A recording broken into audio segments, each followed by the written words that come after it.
In the dust and the heat of the frontier, legends were born. Some were myths whispered around campfires, but some were real. You've heard the stories. The gunslinger who could draw before you blinked. The lawman who tamed a town with nothing but a badge and a stare. The outlaw who vanished into the desert and became a ghost. Hollywood turned them into icons. But here's the thing. Not all of it was make-believe. Out there, beyond the edge of the maps, life really was that raw. Gunfights happened. Fortunes rose and fell overnight. And men and women lived by a code. One that no one ever wrote down, but everyone understood. For every exaggeration, there's a truth that's even harder to believe. And over the next few minutes, we're going to ride through those truths. The moments when Hollywood didn't need imagination, because history had already written the script. So let's step into the real Wild West and go right down and count down the 10 times the movies got it right. They say the quick-draw duel was just Hollywood flair, two men facing off at high noon, hands hovering over their holsters. But the truth is, it happened. Not every day, not in every town, but it did happen. The most famous? Tombstone, Arizona, 1881.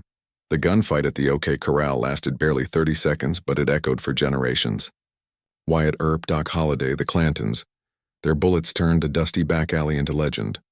Most fights in the West were messy, unplanned, over in seconds. Drunken arguments, gambling debts, insults gone too far. But the spirit of the showdown was real. The idea that courage could be tested in the open under the sun with the world watching. Hollywood didn't invent that moment. It just froze it in time. As the wind shifts, we move from the chaos of the duel to the men who tried to keep order in that lawless world. In a place where law often arrived after the crime, certain men became symbols of justice. Some wore badges. Some didn't need to. Wyatt Earp wasn't the only one. There was Wild Bill Hickok, a gunfighter, gambler, and U.S. Marshal whose reputation stretched from Kansas to Deadwood. And then there was Bass Reeves, a name Hollywood barely touched, though his story outshines most fiction. A former slave who became one of the first black deputy U.S. Marshals west of the Mississippi, Reeves arrested over 3,000 outlaws. They say he brought them in alive whenever he could. And when he couldn't, he didn't miss. These men weren't perfect, far from it. But they stood between chaos and order, carving their names into history with grit and steel. So when you see that lone sheriff walking into danger on screen, that wasn't a myth. It was a reflection. But not everyone wore a star. Some wore a price on their head.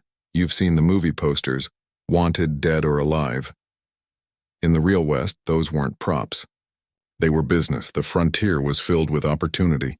And with opportunity came thieves, robbers, and killers. When the law couldn't keep up, they put a price on justice. A reward for anyone brave nor desperate enough to chase it.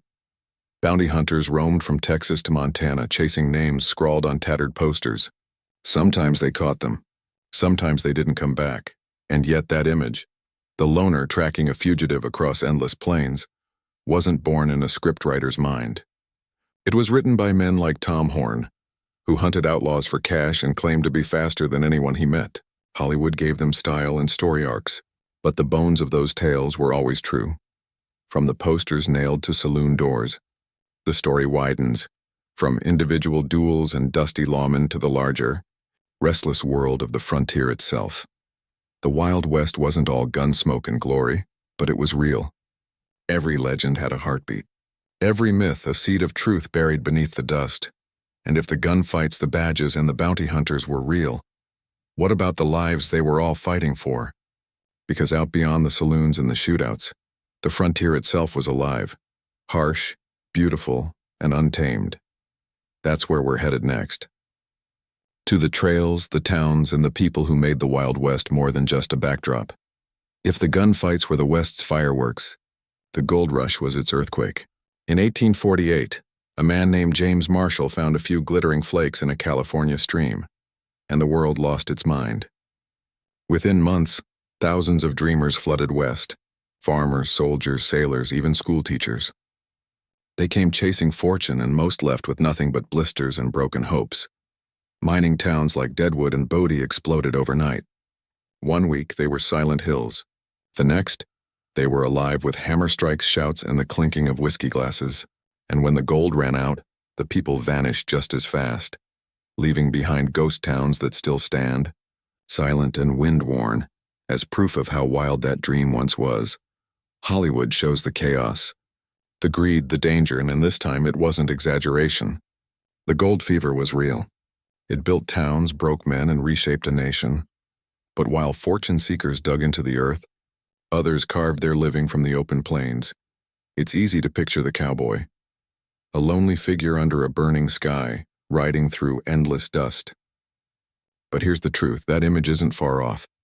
After the Civil War, the demand for beef exploded in the eastern states.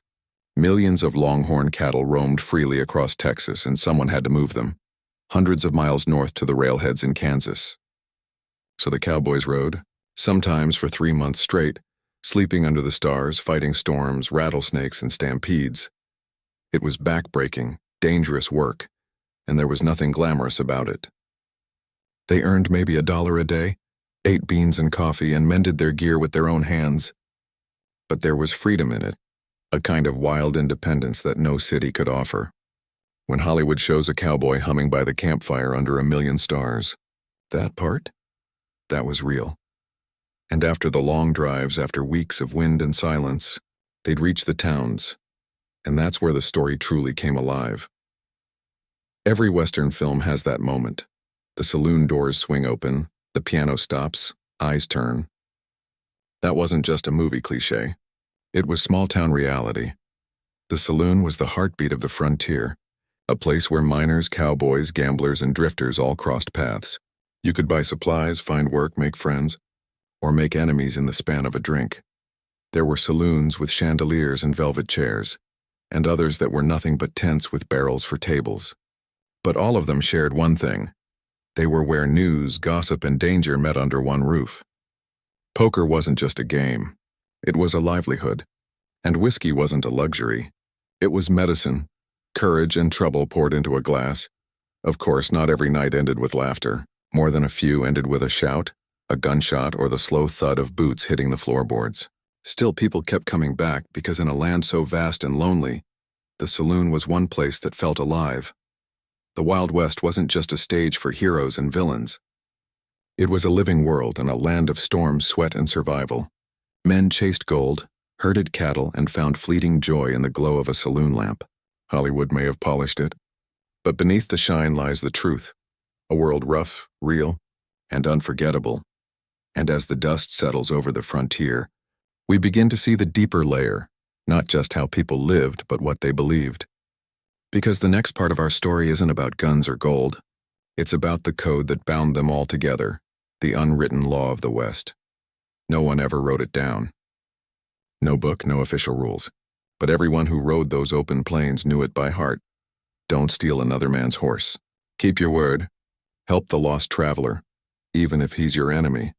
That was the code of the West, a quiet law that shaped how men and women survived where lawmen couldn't reach. In a land too big for courts, your reputation was your currency.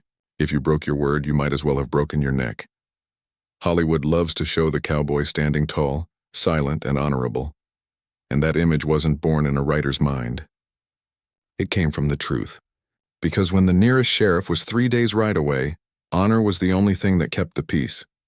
And yet, for every man who lived by the code, there were others who broke it.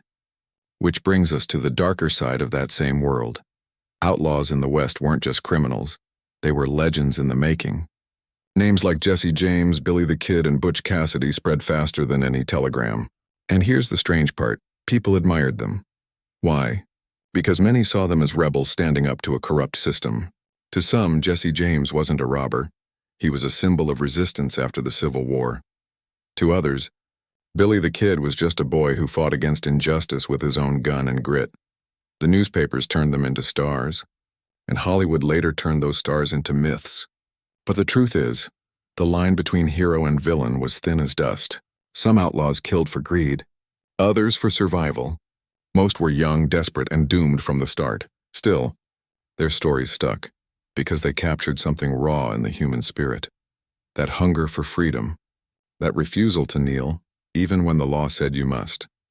And while outlaws captured headlines, there was another story unfolding quietly, one that Hollywood sometimes got right and sometimes ignored. The movies often make it look like the frontier was filled only with white cowboys and sheriffs under a blazing sun, but the real West was far more diverse and far more remarkable. Nearly 1 in 4 cowboys was black. Thousands were Mexican vaqueros, the original horsemen who taught roping and riding long before the cowboy hat became a symbol. Chinese laborers built the railroads that tied the West together mile by mile, and countless native tribes, Apache, Lakota, Cheyenne, shaped the land's rhythm long before the first settlers arrived. The West wasn't one story. It was hundreds crossing languages, cultures, and dreams. Hollywood sometimes showed glimpses of that truth. A proud vaquero, a brave scout, a loyal ranch hand. But the full picture was even richer. Every dusty town, every trail, every campfire was a crossroads of worlds colliding and learning to survive together. It wasn't perfect.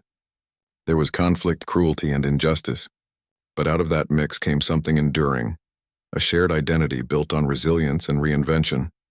And that's why, even today, the spirit of the West still resonates. It wasn't just about guns or gold. It was about people, all kinds of people, trying to build a life in a place that offered nothing but freedom and danger in equal measure. The myths told us what the West looked like. But these truths tell us what it felt like. A world ruled not by laws but by values, where honor, rebellion, and diversity rode side by side beneath a burning sky. And yet there's still one truth left, one last thing Hollywood got right. Not about the gunfights or the gold rush, but about the spirit that refuses to die. That's where we ride next, to the final story of the West and the one thing that's still real today. The guns have gone silent. The trails have faded back into dust. But the spirit that built the Wild West, that hunger for freedom, for risk, for reinvention, never really died. You can still find it today, in the ranchers who rise before dawn, in the travelers chasing horizons, in anyone who dares to start over when the world says, stay put. Because the West was never just a place on a map. It was a mindset. Hollywood showed us the gunfights, the duels, the sunsets, but beneath all that, what they captured, maybe by accident, was something timeless. The belief that a person could carve their destiny with their own 2 hands. Every dusty road, every lonely campfire, every echo of a saddle's creak, it all speaks to that same truth. The West wasn't about glory. It was about grit, about standing tall even when the odds said you shouldn't. And that, more than any legend, is what makes the Wild West real. Their stories still ride on the wind. Stories of courage and greed, of hope and heartbreak, of ordinary people who lived extraordinary lives. The Wild West wasn't just a chapter in history. It was a mirror, showing us what we become when the rules fade and all that's left is who we truly are. If these tales still stir something in you, maybe it's because the frontier never really disappeared. It just changed its shape, waiting for those bold enough to chase it. So if you believe the past still has something to teach us, stay in the saddle. There's a lot more dust to ride through, and a lot more truth buried just beneath it.